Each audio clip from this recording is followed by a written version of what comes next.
So Wayne has decided to take this topic on. I'm not certain if he's ready for a topic like this. Now, as long as you have been a child yourself, right, or you have a child, you can understand this topic and you can provide very, very right. So I was looking through some of the comments. People are saying, well, why would they have CPS in it? Not necessarily have CPS in it as yet, folks. So calm that down. Then there are some people that were saying, hey, the kid was lying. I mean, I said, well, a child is able to feel a particular type of way. Them just express exactly how they feel, right? I understand if you're talking about being mischievous, where you're actually starting to tell lies on someone. But she's entitled to feel like she's not being treated well. It is the I would think it is indicative of the parent listening. Put yourself back when you were as young as Zara and ask yourself the question, weren't there moments where you felt like you were being overlooked? That's the question. To be able to understand this scene, I feel like you have to go in Zara's shoes. It doesn't matter. This is how kids think. Kids have a like a thing with this. It is now your thing to explore why she feel like this. Because the reaction that Wayne is giving is as if it's ridiculous for her to feel that way. Kids can feel the way they feel. You have to just ask yourself the question, all right, where's that coming from? Then you explore the feeling itself.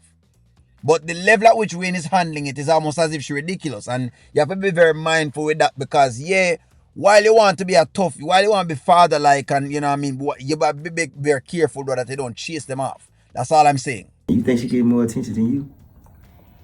So that's why your grades dropping this a little bit and stuff. I guess it's just, I don't know. It's affecting me. Well, as your daddy, I'm going to tell you, first of all, I would never do that.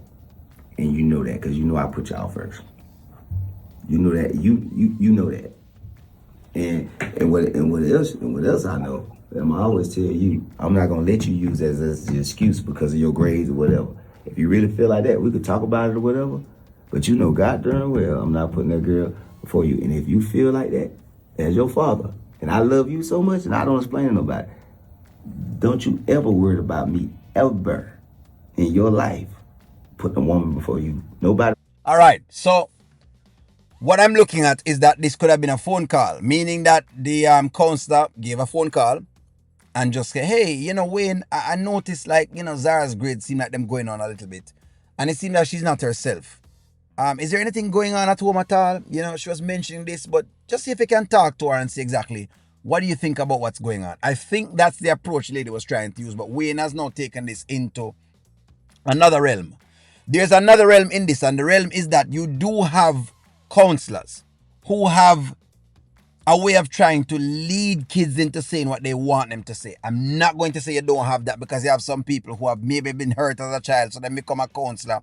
And they become a counselor for the wrong reasons. But I talk about people who really, really care. It seemed like this counselor kind of care because the counselor wasn't putting any words in the child mouth just to say, hey, let's see how she feel. Zara, you get a chance to talk to your father. You get a chance to reason with him and let him know. Now, it seems like Zara is talking, which is great because that's what you learn to do what you want at this point in time. But I don't feel like the counselor has really done anything wrong at all, but it seems like we have an issue with it. So me as a counselor call you in because there seems to be an issue. And you're at the same point in time trying to strike back at because I've called you in. You can't do that. So I'm going to flag you for that. And so that's why, this maybe is why I'm saying this topic is very complex. Just coming in and say, well, the counselor just doing this don't make no sense at all. I don't see where the counselor is saying, well, what do you mean? She says she's being beaten and whatever it is. Because you know them, they can go off. I do know that as well too. That's not what is happening. The counselor has brought an opportunity for you to address an issue. The issue is the girl feels like that. People saying Honeypot girl has not done anything to Zara. And I said they had an encounter when they talked about the Christmas present or whatever it is. And Zara just did not want to talk. When a kid don't want to talk, you don't try to force them to talk. That's exactly what the Honeypot girl was doing. Right? And so it leave a bad taste in the kid's mouth. You can't blame the kid for that. It's like I'm saying, hold on.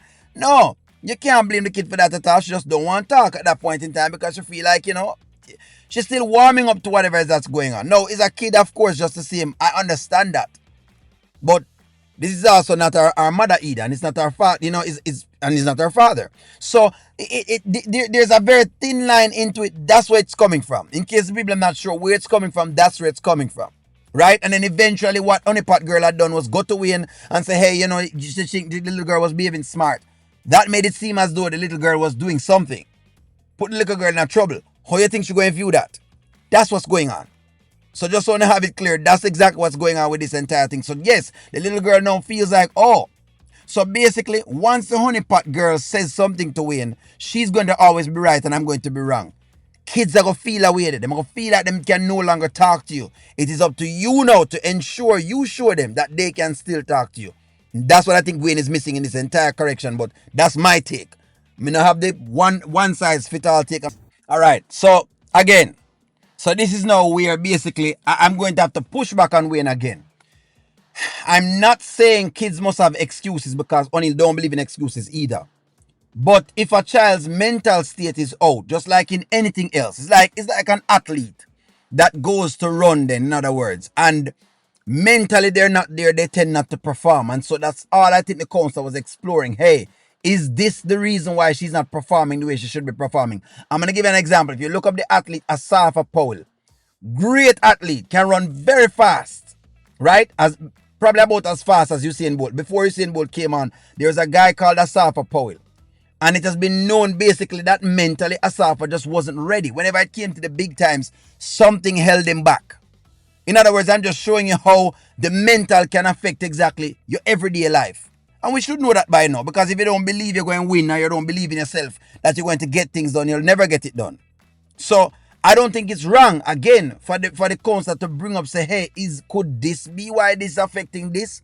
That's all. I don't think she was saying it is direct, right, causation. I think she's saying, hey, could there be a correlation? But Wayne in himself, being the petty person he is, think that this is just a game. And, hey, he have to play the the gesture in all of this. But I don't want you to miss the lesson. Because the lesson is, this is exactly how sometimes we brush these things off. Again, me still also want you to be very mindful and cautious, because you do have counselors out there who do insight and push a lot of different things. But I don't think this was it in this particular moment. But I'll get y'all's take as you go along. Let's keep running. I don't let my And we children walk spoke around. about that too. I don't let my children walk around with excuses. So as the parent, don't do that. Don't be assuming what. It wasn't an assumption. It definitely was an assumption, because you don't know. Kids say stuff all the time. Your feelings are valid, baby, but yours. See, that right there, so don't work, because now what you do is invalidate the person that just brought the kid in front of you and brought the conversation up. Doing that now, me not go rock with that. And for me, basically, Wayne is extremely wrong here. So, and as far as I'm concerned, him can take some whipping and lashes, because you can't do this. If I've now given you a space, you have to get lashes, Wayne. You have to get lashes.